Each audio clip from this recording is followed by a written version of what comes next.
اعوذ باللہ من الشیطان الرجیم بسم اللہ الرحمن الرحیم۔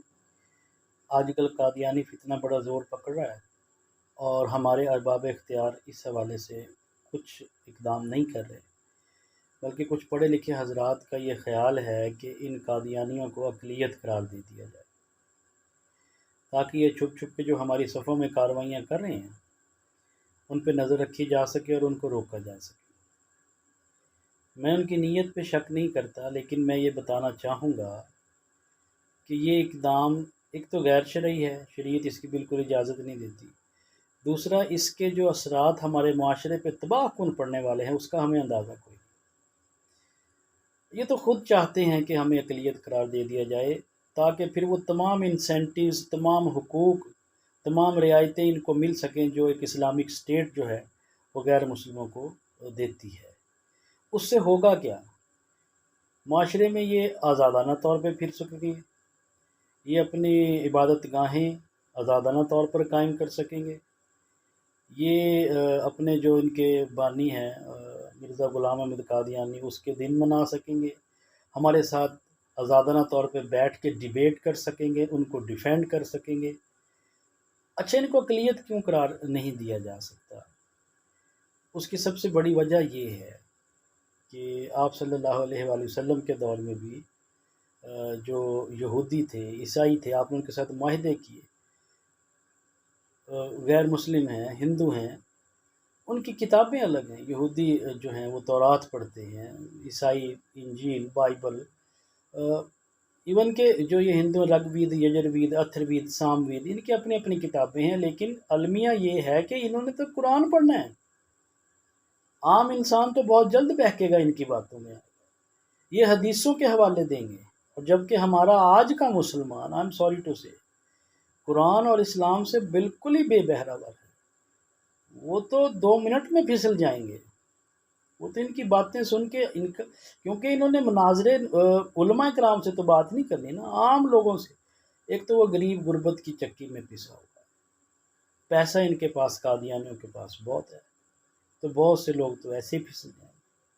جو پڑھے لکھے لوگ ہیں ہمارے مسلمان، پیسے والے ہیں، ان کا اسلام کے ساتھ کوئی اتنا گہرا تعلق کوئی نہیں۔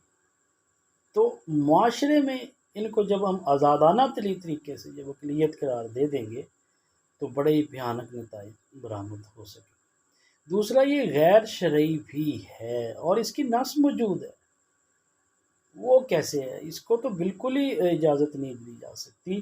آپ صلی اللہ علیہ وآلہ وسلم کے وصال کے بعد بہت سے فتنے جو ہیں وہ اٹھے، اور جن کا مقابلہ حضرت ابوبکر صدیق رضی اللہ تعالیٰ عنہ نے بڑی بہادری سے، بڑی جرأت سے، بڑی فصاحت اور بلاغت سے، بڑی فقاہت کے ساتھ ان کا کیا، جن کو صحابہ کرام بھی کہتے ہیں کہ اگر اس وقت ابوبکر صدیق نہ ہوتے، کیونکہ آپ صلی اللہ علیہ وسلم کے وصال کے بعد اسلام ایک دفعہ تو بالکل ہل گیا تھا۔ ہوا کیا تھا؟ منکرین زکوٰۃ کا فتنہ کھڑا ہو گیا۔ ہوا کیا تھا؟ ارتداد فتنہ، جو مرتد ہو گئے لوگ، انہوں نے کہا آپ صلی اللہ علیہ وسلم وصال کر گیا، تو اسلام پتہ نہیں کیا بنتا، تو لوگ دوبارہ کافر ہو گئے۔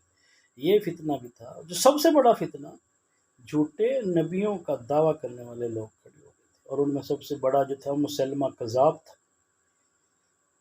تو ابو بکر صدیق اس وقت کمپرومائز کر سکتے تھے، ان کو اقلیت قرار دیتے، یار ان کو دفع کرو، ہمیں کیا، یہ یمامہ میں ہے، اس کا کوئی فرق نہیں پڑنے والا، ہم مکہ اور مدینہ میں بیٹھے۔ لیکن نہیں، آپ نے اسی وقت لشکر تشکیل دیا، اسی وقت لشکر تشکیل دیا اور گئے یمامہ جا کے ان کو جڑ سے اکھیڑا۔ اور آپ کو پتہ ہے کہ وہ کتنی شدید جنگ تھی؟ صحابہ کہتے ہیں کہ ایسی شدید مزاحمت پہلے کبھی نہیں دیکھی گئی۔ 70 حفاظ، بلکہ بعض روایات میں 700 حفاظ شہید ہوئے اس جنگ میں، سینکڑوں مسلمان شہید ہوئے، جید مسلمان، جید صحابہ شہید ہوئے۔ کس لیے؟ کہ اس فتنے کو جڑ سے ختم کرنا ہے۔ آپ صلی اللہ علیہ وسلم کی اطاعت میں، آپ صلی اللہ علیہ وسلم کی محبت میں، آپ صلی اللہ علیہ وسلم کی صحبت میں ساری عمر حضرت ابوبکر صدیق نے گزاری، یہاں پہ کیسے کمپرومائز کر سکتے تھے؟ ان کو پتہ تھا کہ مجھے اللہ اور اس کے رسول صلی اللہ علیہ وسلم کے سامنے کل کو جواب دیں۔ تو میرے بھائیوں، مرنا ہم نے بھی ہے۔ ہم کس لحاظ سے اس کو اقلیت قرار دے سکتے ہیں؟ ہم کس لحاظ سے؟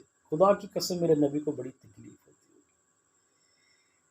میں آپ سب سے ریکویسٹ کروں گا، جو بھی مکتب فکر ہے آپ کا، جو بھی فقہ حنفیہ ہے، حنبلی ہے، شافعیہ ہے، فقہ جعفری ہے، جتنے بھی لوگ ہیں، خدا کی قسم ابھی ہم اس معاملے میں اکٹھے ہونا پڑے گا۔ نبی سب کا ہے، نبی سب کا ہے، ہم اکٹھے ہو کے، اور میں حکمرانوں سے بھی التماس کروں گا، میں خاص طور پہ علماء کرام سے بھی التماس کروں گا کہ اس فتنے کو جیسے بھی جس مقام پہ بھی آپ ہیں، آپ اس پلیٹ فارم پہ آواز اٹھائیے۔ خاص طور پہ میں ٹیچرز حضرات سے، چاہے وہ یونیورسٹیز کے ہیں، کالجز کے ہیں، سکولز کے ہیں، مدارس کے ہیں، ہمارے بچوں کو، پیرنٹس کو میں کہوں گا کہ اپنی اولادوں کو اس کے بارے میں بتائیں، خدا تاکہ مرنے کے بعد ہم اللہ اور اس کے رسول کے سامنے سرخرو ہو سکیں۔ اللہم من احییتہ منا فاحیہ علی الاسلام ومن توفیتہ منا فتوفہ علی الایمان۔ سبحان ربک رب العزت عما یصفون وسلام علی المرسلین والحمد للہ رب العالمین، وصلی اللہ تعالی علی خیر خلق محمد وعلی آلہ واصحابہ اجمعین برحمتک یا ارحم الراحمین۔